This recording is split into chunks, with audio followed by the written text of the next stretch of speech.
നെന്മാറ ഇരട്ടക്കൊലക്കേസ് പ്രതി ചെന്താമര അന്ധവിശ്വാസിയായിരുന്നുവെന്ന് കൊല്ലപ്പെട്ട സുധാകരന്റെ മക്കൾ. മുടി നീട്ടി വളർത്തിയ സ്ത്രീയാണ് അയാളുടെ പ്രശ്നങ്ങൾക്ക് കാരണമെന്ന് വിശ്വസിച്ചിരുന്നു.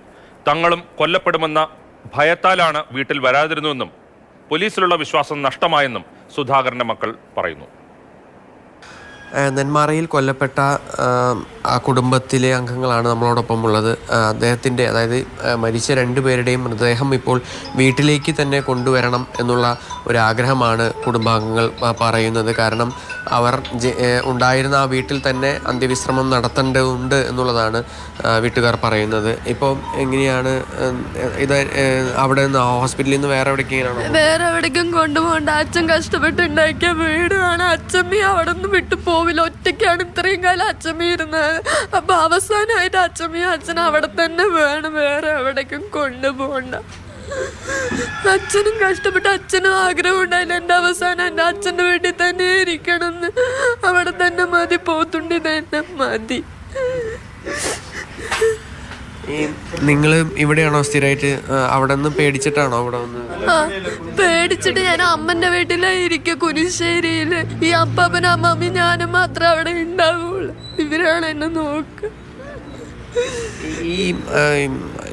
ഈ പ്രതിക്ക് എന്തെങ്കിലും എന്തെങ്കിലും അന്ധവിശ്വാസങ്ങൾ, അങ്ങനെ എന്തെങ്കിലും സംശയങ്ങൾ അങ്ങനെ ഉള്ളതായിട്ട് നിങ്ങളുടെ അടുത്ത് പറഞ്ഞിട്ടുണ്ടോ? എന്തെങ്കിലും കൂടോത്രം? പക്ഷെ അമ്മ മരിച്ചതിന് ശേഷമാണ് ഞങ്ങളെ അറിയണത് അയാൾക്ക് ഇങ്ങനത്തെ അന്ധവിശ്വാസം ഉണ്ട്. ഓരോ ജോത്സ്യനെ കാണാൻ പോയി, നീണ്ട മുടിയുള്ള ആളാണ് അത്ര, അവരുടെ കുടുംബത്തില് ഇങ്ങനെ പ്രശ്നം ഉണ്ടാക്കിയത് എന്നൊക്കെ പറഞ്ഞിട്ട് ആ കോളനിയിൽ അവിടെ ഞങ്ങളുടെ അമ്മയ്ക്കും എൻ്റെ അമ്മയ്ക്കും മാത്രമേ ഉള്ളൂ ഇത്രയും നിറയെ മൂടി. അപ്പൊ അയാൾ അതുകൊണ്ടായിരിക്കാം, അറിയില്ല.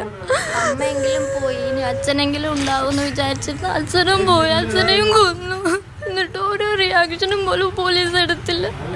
ഇച്ചിരിയെങ്കിലും പോലീസ് എടുത്ത് അയാളെ കണ്ടുപിടിച്ചിട്ട്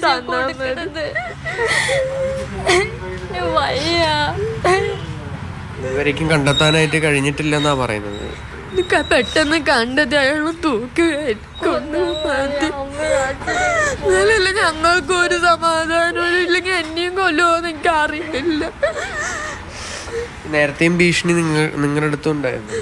അയാൾ ഇങ്ങനെ ആരുടെ അടുത്ത് സംസാരിക്കേയില്ല. ജനാലിന്ന് ഇങ്ങനെ ജസ്റ്റ് ഇങ്ങനെ എല്ലാവരും നോക്കി വന്നും പോണവരെ നോക്കിയിരിക്കുകയാണ്. അയാളുടെ വീട്ടിൽ നിന്ന് നന്നായി കാണുന്നത് അപ്പുറത്തെ വീട്ടിൽ ഇരിക്കണം, ഞങ്ങളുടെ വീട്ടിലേക്ക് നേരെ കാണാം. അപ്പൊ അതൊക്കെ കൊണ്ടായിരിക്കും ഞങ്ങൾ ആരുടെ അടുത്തെങ്കിലും സംസാരിച്ചാൽ അതൊക്കെ അയാളുടെ ഭാര്യയാണെന്ന് അയാൾ എന്നെ വിശ്വസിക്കണം. എല്ലാവരും തെറ്റിദ്ധാരണ. എന്തിന്റെ പേരിലാണ് അച്ഛനെയും കൊന്നെന്ന് അറിയാത്തത്.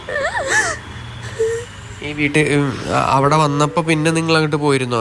ഇയാൾ പുറത്തിറങ്ങി വന്നിട്ട്? ഇല്ല, പേടിയായതുകൊണ്ടാണ് ഞാൻ കംപ്ലൈന്റ് കൊടുത്തത്. പിന്നെ ഞാൻ അങ്ങോട്ട് പോയിട്ടേ ഇല്ല. എനിക്ക് അറിയില്ല, അയാൾ എനിക്ക് കാണുമ്പോഴേ പേടിയാണ്. അച്ഛൻ എന്തെങ്കിലും പറഞ്ഞിരുന്നോ ഇങ്ങനെ ഇയാളെ വന്ന സമയത്ത്? അച്ഛൻ എങ്ങനെ പറഞ്ഞു, ഇല്ല നമ്മളെ ഇനി ഒന്നും ചെയ്യില്ല മാന, നീ പേടിക്കണ്ടെന്ന് എന്നെ പറഞ്ഞത്. അച്ഛനും അറിയില്ലായിരുന്നു ഇനി അച്ഛനാണ് കൊല്ലാന്ന്. നാട്ടുകാര് ഇനിയും കൊല്ലണം വേണ്ടാണ് അയാൾ നടന്നത്. എന്തിനാ എൻ്റെ അച്ഛനെ കൊന്നെന്ന് അറിയില്ല. തീർച്ചയായും, അതായത് വലിയ ഒരു ഭയപ്പാടിലായിരുന്നു ഈ കുടുംബം അവിടെ കഴിഞ്ഞിരുന്നത്. പക്ഷേ അതിനൊന്നും തന്നെ യാതൊരു വിധത്തിലും പോലീസിൻ്റെ ഭാഗത്തു നിന്നായാലും ഒരു നടപടി ഉണ്ടായില്ല എന്നുള്ളൊരു പരാതി അല്ലെങ്കിൽ ആ ഒരു ദുഃഖം ഇപ്പോഴും ഉണ്ട്. കൂടാതെ ഇനിയിപ്പോൾ അവർ പറയുന്ന മറ്റൊരു പ്രധാനപ്പെട്ട കാര്യമെന്ന് പറയുന്നത് ഈ അച്ഛനെയും അച്ഛമ്മയെയും ഈ വീട്ടിലേക്ക് കൊണ്ടുവരണമെന്നാണ്. അതായത് അവർ കഴിഞ്ഞിരുന്ന വീട്ടിലേക്ക് തന്നെ കൊണ്ടുവരണമെന്നുള്ളതാണ് മക്കളുടെ ഒരു ആവശ്യമായി മുന്നോട്ട് വയ്ക്കുന്നത്. ഋഷോയാണ് വിവരങ്ങൾ നൽകിയത്. ഈ കുട്ടി പറയുന്നത് കേട്ടോ, അയാൾ പുറത്തിറങ്ങിയതിനു ശേഷം ഞാൻ പേടിച്ചിട്ട് ഇങ്ങോട്ട് വന്നിട്ടില്ല എന്ന്. അങ്ങനെ വന്നിരുന്നെങ്കിൽ ആ കുഞ്ഞ് ഇന്ന് നമ്മുടെ മുന്നിൽ ഇരിക്കാനില്ല എന്നുള്ളതാണ് അതിന്റെ യാഥാർത്ഥ്യം. ഉണ്ടാവുമായിരുന്നില്ല.